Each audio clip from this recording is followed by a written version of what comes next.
Yan mga tol, isang mapagpalang hapon po.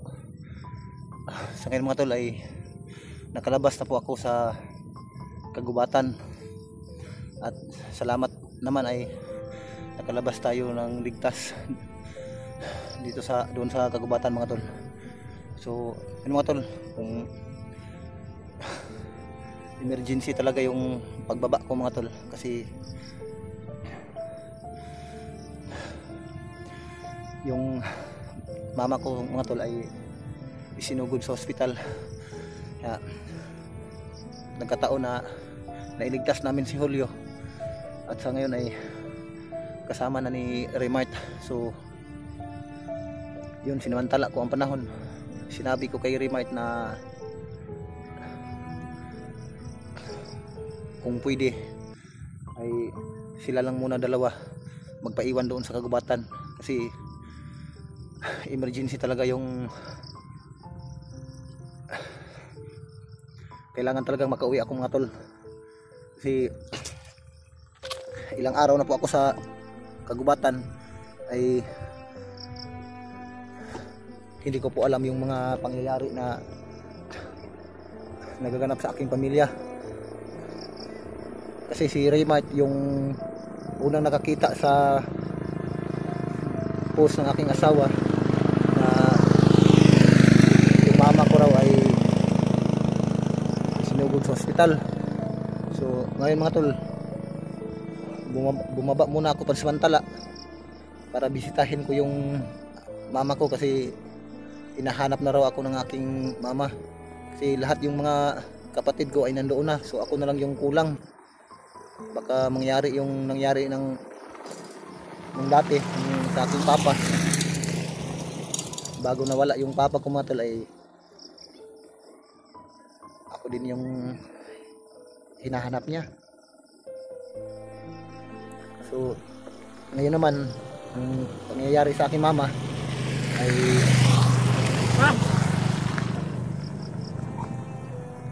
isinugod sa ospital. Ako naman din yung hinahanap ng aking mama.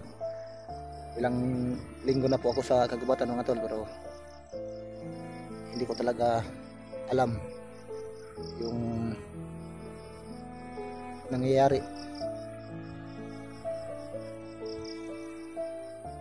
So ngayon mga tol ay dali akong bumaba. So kahapon ng gabi po mga tol ay inihatid po ako ni Raymart. Bago yung pagkaligtas namin ni Julio, naligtas namin si Julio, ay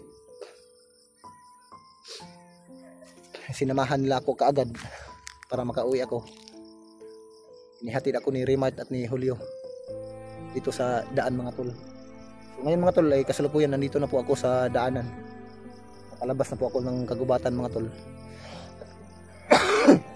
So yan mga tol ay pauwi na po ako. So kanina pa ako naglalakad mga tol. So kunting tiis na lang mga tol ay makakarating na rin ako sa amin. So isang gabi at buong araw po ako naglalakad mga tol. Pero sa ngayon ay malapit na po akong makarating sa aming tahanan. So ilang linggo ko na rin pong hindi nakikita yung mga anak ko. Gusto ko rin kumustahin kung ano yung nangyayari sa kanila, kasi yung post ng aking asawa, yung mama ko yung pinapaalam niya. So hindi ko kaagad na laman mga tol, kasi wala akong signal. Si Remart yung unang nakakita sa post ng aking asawa na may nangyari daw sa aking mama. So ngayon mga tol, excited na po ako makarating sa amin mga tol, para makita ko na po yung pag-ina ko, yung mga anak ko, lalong lalo na yung bunso ko. So nandito na po ako sa daan mga tol. Pumunto lang muna ako, papahinga muna ako dito kasi sobrang pagod na sa kakalakad. Ilang oras kong nilakad mula doon sa kagubatan mga tol, ang bundok na pinanggalingan ko. So sobrang layo talaga. So ngayon mga tol ay nandito na po ako mga tol. Mga ano na lang, ilang kilometro na yung lalakarin ko para makarating na po ko sa amin. Mga tol, dahan-dahan tayo mga tol sa hanggat makarating na po ako kasi baka gabihin na po dito mga tol. Hindi ko pa naman to kabisado tong lugar dito mga tol.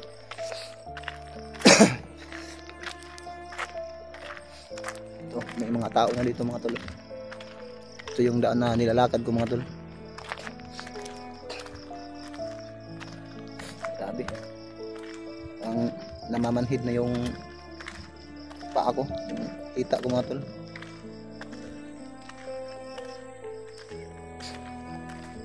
Okay lang sana kung may dumaan dito sa sasakyan makapag-hits ako. Sana may magpasakay sa akin dito mga tol para mabawas-bawasan naman yung pagod ko sa kakalakad.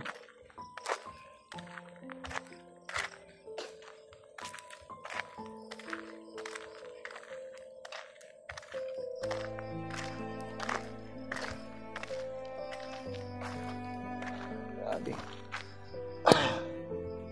Grabe, sobrang sakit na talaga yung tuhod ko mga tol sa kakalakad. Yan lang sana kung may pagkain ako dito, pero may tubig pa naman ako mga tol. Kaso lang ubusan akong pagkain, wala akong dala dito, wala akong pera. Yung inabot ni Raymart sa akin na 100 para pamasahe sana yun, pero wala naman, nagkataon na walang ibang pera si Raymart, pinapahiram niya sa akin. O tinitipid ko na lang. Kanina nakasakay ako kanina ng motor single, yung ano ng Masayro.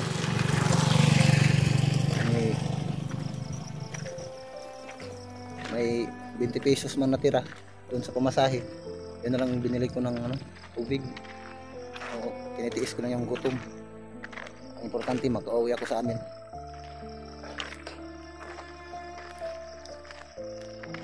Grabe, anong lugar na kayo ito?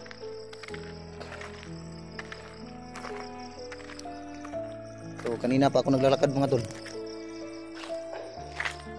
Ay motorsiklo. Baka sana may magpasakay sa akin mga tol para hindi ako masyadong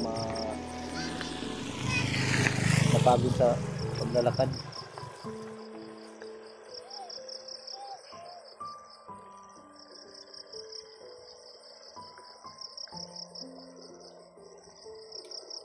Kung may motor lang sana ako mga tol ay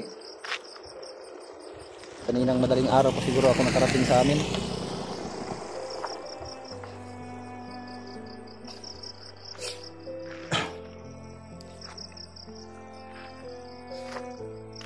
Mag-abang muna ako dito mga tol, baka may sasakyan na dumaan, maka hits man lang ako para makarating na rin ako sa amin.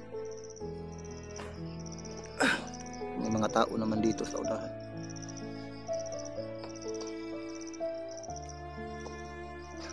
Naghantay po, naghintay siguro po ito ng mga masakyan nila.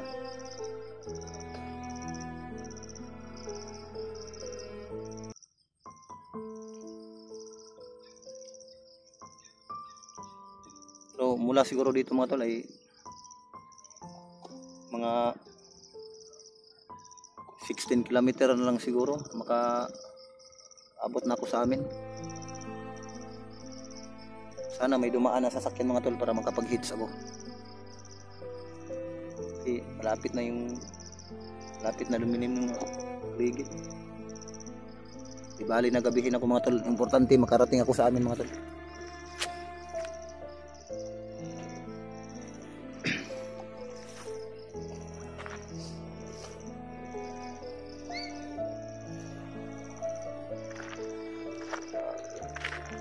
So wala talaga, dahan-dahan tayo sa baka makahanap tayo ng pwede natin masakyan doon sa unahan. Bihira lang siguro yung dumadaan ng mga sasakyan dito, pero titiisin ko na lang maglakad hanggat makarating ako sa tahanan namin. Baka may mga sasakyan na dumaan dito, makapag-goods tayo. So may mga ano din pala dito mga tol, naghantay siguro po ng ano, masakyan nila.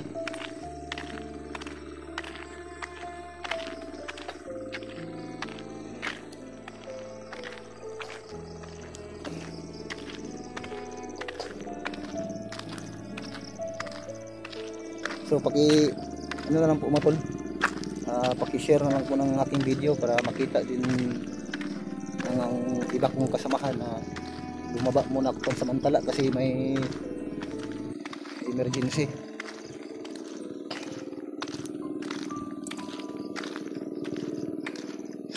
Okay lang sana kung sabay-sabay kaming nagbaba, kaso lang hindi kami nagkita nila Buds at nila Alpha.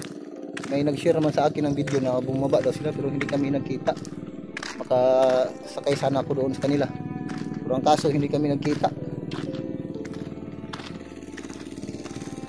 So, bahala na mga tol, kahit gabihin ako dito hanggang magdamag akong maglakad dito, ang importante makarating ako sa amin.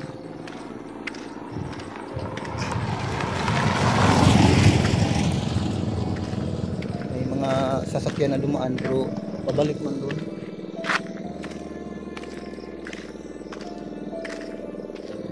Grabe, namamanhid na talaga yung paa ko mga tol.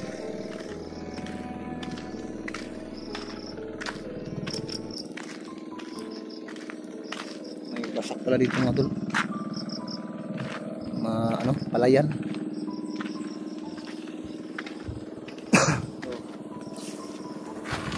Maraming mga motor na dumaan pero ito man pabalik. So yung direction ng aking pupuntahan patungo doon. So nakaapak na ako ng simento. Maghantay lang siguro ako dito mga tol hanggat sa may sasakyan na dumaan ay makapag-hits ako. Kasi sobrang layo na rin yung nilalakad ko mga tol.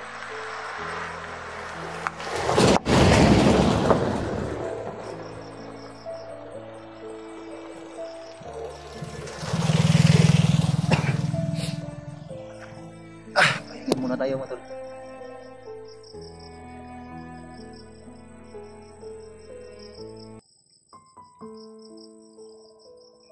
Grabe, mula doon nung nilalakad ko mga tol. Nandito na ako sa bayan mga tol, malapit na siguro. Malapit na ako sa amin, mga ilang kilometro na lang. Siguro nasa mga 16 to 15 kilometer bago ako makarating sa amin. Pero kung wala pang sasakyan na dumaan ay dahan-dahan na lang akong maglakad. Pwede ko naman sana itong takbuhin pero ang problema, sobrang sakit na talaga ng paa ko. Sobrang layo na yung pinanggalingan ko. Di bali na, importante makarating ako sa amin, makita ko yung mga anak, lalong lalo na yung mama ko. Hindi ko alam kung ano na yung kalagayan niya dalawa. Kasi yung post ng aking asawa, nandun sa ospital yung mama ko na stroke.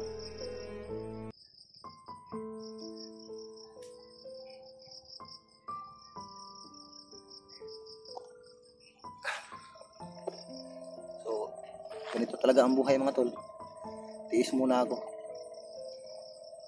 So pagdating ng araw ay makakabawi rin ako. Mga ilang buwan pa po ako mga tol bago makasahod. Mga 4 na buwan pa siguro bago ako makasahod dito sa pag-explore ko. Pero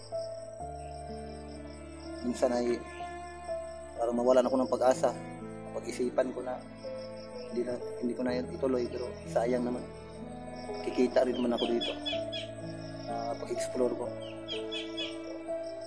So tiis-tiis muna ako mga tol hanggat wala pa akong sahod. So problema ko lang sa pamilya ko ay kapag aalis ako, minsan may maiwan man ako sa kanilang mga pangangailangan nila, konsumo nila. Kunti, minsan nangutang ako. Wala pa akong ano, sapat makita.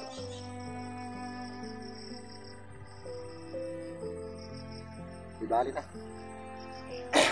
Hindi naman siguro sa buong taon ay ganito yung nananasin natin. Makakabawi rin tayo pagdating ng araw. So, tiis lang.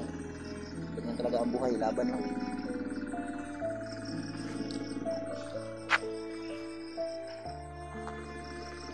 Mga tol, patuloy tayo mga tol hanggat sa may siminto na pala dito, hanggat sa makarating ako sa amin mga tol.